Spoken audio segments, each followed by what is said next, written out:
Hi, my name is Marissa and I'm an independent paparazzi consultant. My consultant ID is 95712. And I'm creating these videos to help new consultants that are starting out. And this topic today is going to be, so you want to go live, right? It's kind of like the best practices to go live. So you get your kit and you don't know what to do, right? So hopefully you joined under a team that told you to create a business page and a jewelry group. Anybody who joins my team right when they join, we have a form that's already done and it basically states what to do while you're waiting for your kit. You just ordered, woo, you know? And hopefully anybody that you joined under actually has a suggested list of supplies for going live, okay? So as soon as you get your kit, I think the best thing that you do is pull out your jewelry and put it into sets, meaning match up the metals and the colors.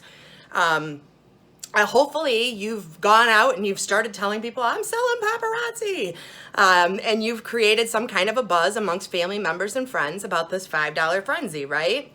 So once you get your kit or you know when your kit's gonna arrive, the best thing to do since you've created your business page is to actually create an event. When you go inside of your business page and you click on the events, it'll say create new. You just go ahead and you create a new event based on the time and the date that you plan on going live. What this does is this. It allows you to invite people off of your friends list. If you are just inviting people off of your friends list, chances are they may not even come, okay? I always recommend that you reach out, verbally talk to them, send them a Facebook message that's personalized to them, not just some copy and paste message, and let them know that you're gonna be selling this jewelry. Excuse me. What an event does though is once you invite people off of your friends and family list, and you always create your event in your business page, what that does is even if they do not respond to that event, it sends them notifications saying event begins in an hour, event begins in 3 hours. So you want to make sure that you are getting those notifications out to people. Even if they don't respond, they get a notification, and then they get a notification when the event starts. So that helps get people to the event, right? So now we have our kit, we've created an event, and we have the tools, right? You should have an arm, something to hold your cell phone. People always ask me, what do I go live on? I go live on my cell phone. People say, why not an iPad or my computer?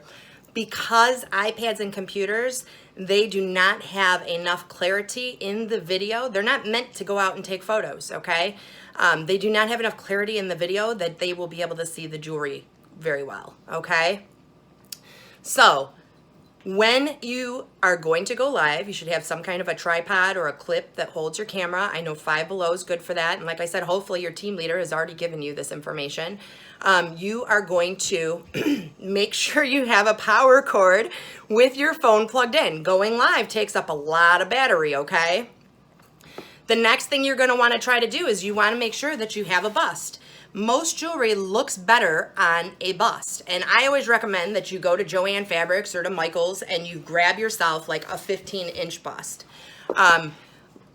They say that it is better to have not a velvet bust, but to have a natural color because it helps show like a neutral, a tan, a white, an off-white, because it helps show the jewelry better, okay? The other thing that I always recommend to consultants to have, and I'm gonna take mine off of my clip right now, is one of these. This is a macro lens, okay? What happens is sometimes when I'm showing you a piece of jewelry, that jewelry may not give off the luster that it should because of your lighting or because of the camera. And so it really helps if you have one of these. It is a macro lens. This is an upgraded one. You can get them for as low as $1 on Amazon. This is a $10 one. It's a lot larger. The smaller that you go, the closer that you have to hold that jewelry up to the lens, okay? So if you get a larger one, it's a little bit nicer because you can kind of see what you're doing. It's very confusing when you're holding it up to the camera. I always go in selfie mode, okay? So that means like as if you were gonna take a picture of yourself, a selfie, that is how your camera should face you. And you can actually, if you have an iPhone, there's a little magic wand. And if you touch the magic wand, you can make it so your numbers actually look accurate, like if you're holding them up, so it would read non-mirror image, okay? Once you have the tools, right, you will also need call cards, right? So I see a lot of people, they're like, do I really need numbers? Let me tell you, the more professional you make your business look, the more professional that you make your jewelry look, the more sales you're gonna get. If I treated this jewelry like junk and I threw it on my carpet to take pictures of it, then chances are it looks like junk, and it's not junk. This is $5 fabulous jewelry, right? So if you are presenting this in a business manner, and you are presenting it as it's a treasure, because it is, for $5, and then you are going to get more bang for your buck, right? And you're going to get more people to purchase. A lot of people have a hard time when they come to your live for the first time believing that it's $5 and it could actually be beautiful jewelry, okay? You will get the lookers first. They will kind of watch you a few times. You'll have more viewers on. That's absolutely fine, right? So I always have people tell me, so when somebody buys something, then what do I do? How do I handle this, and can I do this on my own? When you are first starting out and you have a smaller customer base, it is very doable by yourself. And here's what I recommend. I use the boxes that Paparazzi sends me, and I use padded envelopes, right? So right now I have these priority padded mailers. Now here's the best part about this. If their jewelry's over a pound, you can send it in this, and it's cheaper than sending it in a box, okay? What I always tell somebody to do is, as you have people come onto your live, let's say Aunt Sally comes on, and the best thing to do is write her name, her first name, according to what her Facebook name is. If she buys, you put her piece inside, and then you go ahead and you put the envelope into your box. See how I'm using a box that like is gonna hold the envelopes up for me? The next person comes on, it's Amanda, and Amanda buys a ring, right? So I scratch Amanda's name onto my envelope, and guess what? I start putting them in alphabetical order. So the reason why this really pays off is because what happens is you may have people use baskets. And when they use baskets, the baskets are all over their floor or on the table next to them.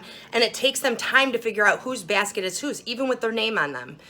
So what this does is it alleviates that, right? So then Aunt Sally goes back and buys. You know your envelopes are in alphabetical order according to their first name on Facebook, because that's the easiest way recognition. So you just go to Sally's envelope, you know, by thumbing real quick, and you've written it in black Sharpie so it's predominant. So during your live video, you are going to continue to do that with people. So here's a catch-all that I always tell people.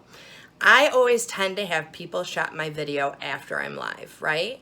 And what I see people do is take their numbers off of their jewelry. And you can tell them all the times in the world, if you guys are shopping this after, then please take a snapshot. But chances are they didn't, or they didn't hear it, or they didn't read your comment on your video. So it's always helpful as you are going along and after you show an item to have your pegboard behind you, if you guys have a pegboard, and to actually hang that item up with the call number on it and leave it there for 2 days. Because yes, they will shop up to 2 days after your video has been over, okay? Excuse me, some common things that I think you should probably be aware of. People are not wild about packages being opened on your live, okay? I unfortunately use a new system, and I cannot do it without having packages sealed because I have to have the numbers on my packages to help me.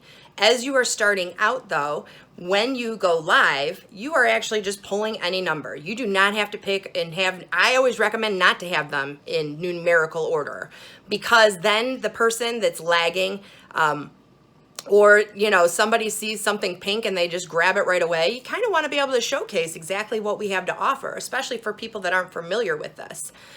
So I always recommend that A, you have your packages open prior, that B, that you are creating sets, okay?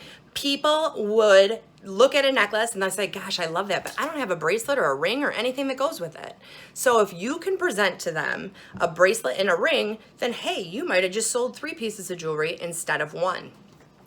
I always recommend this too on a live. Now, when you first get your kit, obviously your kit is filled with all different jewelry. It's singles of everything, okay? But what I always recommend is this, that if you are going to do a live video, that you have multiples of the items that you are actually wearing. people see it on you and they may not have thought that they would like it, but when they see it on you, they want it, okay? And if you're wearing jewelry that you don't have for sale, then they go looking for it other places. And you want them to come back to you. So I always say, if you love something and you're on that website, buy multiples of it, okay? Because you're gonna wear it on your show. You should never be wearing jewelry that is, like old or like vintage or something that you purchased as a customer that there's no way that you could get for them. But like I said, when you are doing your live jewelry show, the best thing to do is to make sure that the things that you ordered multiples of, that you are wearing on your jewelry show. Don't tease your customers with jewelry that they can't get. Once you have that kind of established, right, you also need to proclaim to your customers during your live what's required of them. So great, I see that you're new. Carmen, I would just ask that you send me your email address immediately following the show. That's how I'm gonna invoice you. I'm gonna invoice you through PayPal. So that way your customer knows what's expected of them. Usually they'll be like, well, how do I do that? Well, Carmen, as soon as this video is over, then you will be able to actually click on my name or my business name, because you should be doing it from your business page, and then you will be able to go ahead and send me a message with that email. So guess what? When Carmen sends you her email, what do, right? Say thank you, of course. Thank you so much. Tell them when you're gonna get your invoice to them, especially if they're new to shopping with you, which if they're sending you their email, they are. But also, why don't you send them the link to your VIP jewelry group and say, hey, Carmen, if you really like this stuff, why don't you join my jewelry group? Because inside my jewelry group, I have lots of photo albums of pieces that you might be interested in, and I can wait to invoice you, and then you can add on. So listen, that is building your sales, right? So not only when you go live are you being organized, because people appreciate that, you're creating sets, you're making sure that you have the right tools to be able to go live and present a good show. People ask me all the time, do I need to know the names of the jewelry? No. But I will tell you this, when you are going live, if you do know the names, like some names are super fabulous, I know the names of the jewelry. This is working, or works like a chime. This here is Making History. This is Wham Bam Glam. This is Metro Marvelous. I know the names, and I'll tell you what, sometimes if you do know the names, it helps sell the jewelry, because I've had I had earrings that were called She Devil. Do you know how many women bought those earrings just because of the name of them? So sometimes it does help, but I don't expect you to get all of that at once. Anyways, hopefully this helps you guys when you are going live. People say, how do I actually go live? So I'll give you a little brief synopsis. I'm not gonna show it on video. When you are in your business page, like you guys are posting, right? You're creating a buzz, you're writing comments. Next time when you go to create a post and you click on it, then you will see options below, and one of them is live. That is your live button to go live, okay? So I always recommend that you go ahead and go live on your business page. It is the proper way to do it. You run a business. Your business is not your personal page, and that is how you go live. Hopefully all of this information helped you. I will be doing a series of training videos for new consultants. My name is Marissa, and I have a website with over 10,000 items. The things that you are seeing on me right now are all available there. You're welcome to shop 24/7. I also have a jewelry group and business page, which is Marissa's Bling on a Budget. And guess what? If you guys are looking to join Paparazzi, shoot me a message. I can definitely help you get started. You do not have to live in the same state as the consultant. And, I'd be happy to help you. Thank you so much. Please subscribe to my YouTube channel. There'll be plenty more videos coming. Bye-bye.